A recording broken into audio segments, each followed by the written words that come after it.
So this is the Swell version of the Exo Terra. So as I said, this is the lock. The only downside between this compared to the Exo Terra lock is the Exo Terra you can operate with one hand. So if you see now, look, locks out, locks in place and open. That's the difference. So you can be holding a reptile and do it in one go, and close and lock. The downside to that is if you forget to lock it and these doors open or get pushed open by your reptile. Whereas with this one, it's a lot more difficult, because basically what you do, you have to pull that down. That tab there stops these doors opening. So you have to hold that down and then pull, so you can't do it with one hand. It's not that easy. So if I just put this down a second. There you go. So what I've done is I've just opened it. I have to be careful, I've got the wrong door. That's it.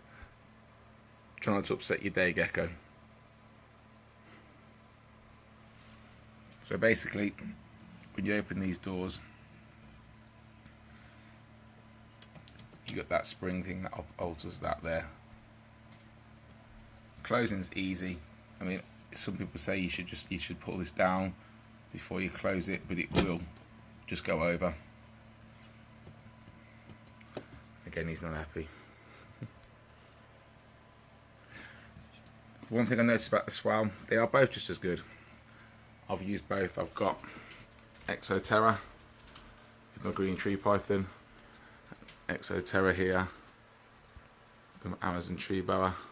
I've got an Exo Terra on my crested geckos and another day gecko, and this is the only Swell one I've got. The difference with the Swell one compared to the Exo Terra in exactly the same size is this blanking plate at the front.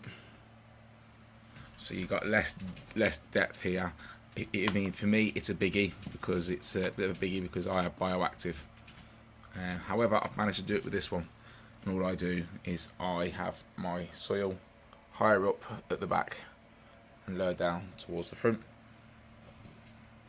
So I have my shorter plants at the front and my bigger plants at the back. Whereas on the Exo Terras, they have a lot more depth. They're just a standard. If you look at my, it's about good 6-8 inches there, compared to about 3 inches there. About 5-6 inches compared to about 3 inches, 4 inches. One thing I will say is the strength of the gauze on the top. The gauze is much better. Albeit mine's gone a little bit rusty now, so as the Exo Terras do. However, I spoke to Swell, and apparently they will supply these lids if need be. They can get their manufacturer to supply them. Don't know how true that is, but at the minute it doesn't bother me. I can treat this and let it air dry, so it doesn't, so it protects it. Going on to the locking system, when you take these lids off, it's a 4-point bolt system, and that is it.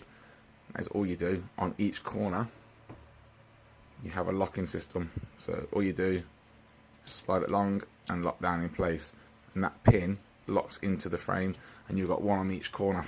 Whereas if anyone who knows the Exo Terras, the new Exo Terras, however, the new Exo Terras have the little slide one that goes across. So a little bit better. This is one of the older Exo Terras with the push one where you push it in and lift the lid out.